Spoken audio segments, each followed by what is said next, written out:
Now, in other news, China has threatened to retaliate against Donald Trump after the US president said he will impose 25% tariffs on countries that trade with Iran. Now, this is to punish Tehran for its brutal crackdown on the biggest anti-regime protests in the country in years. Hundreds of people have been killed now by security forces, and today the UN rights chief has said he's horrified by the mounting violence. Well, France 24's Ershad Alijani is with me here in the studio. Hello, Ershad. You're from our Observer's Jet Desk, which fact-checks information and speaks to people on the ground. And you are Iranian yourself. You've been talking to people in Tehran over the past few days. You've been looking at footage. So just tell us what you've been hearing. At the France 24 Observer's Desk, we have analyzed several videos from Iran in last couple of hours that strongly suggest summary executions are taking place or have taken place in the streets in Iran. In these videos, multiple protesters seen lying dead on the ground with gunshot wounds to the temple. Based on the visible cause of death, the blood patterns around the bodies, and the position in which they were left, our analysis indicates that they were likely killed in a summary executions. We have also spoken to an eyewitness whose identity cannot be disclosed for security reasons. Due to his professional background, this source is able to identify causes of death. This source told us that my sister was killed in the same manner by a shot to the temple, possibly by a handgun. According to this source, the family was forced to examine more than 400 bodies in a single morgue in Tehran before locating her remains. The source says many of the bodies of the victims showed gunshot wounds to the head.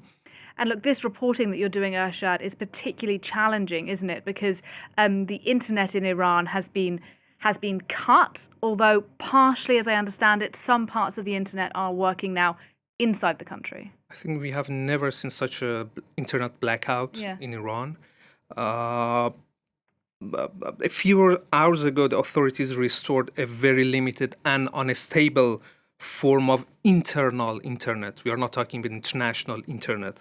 This means people can access only to Iranian-based websites with no connection to sources outside the country. Even so, access to messaging apps, homemade Iranian-made messaging apps remain blocked.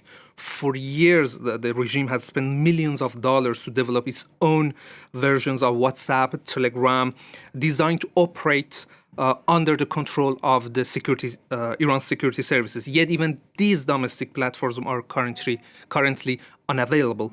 Our sources also confirm that Iranian websites have been ordered to disable any chat or comment functions. As you see here, it's an Iranian version of eBay.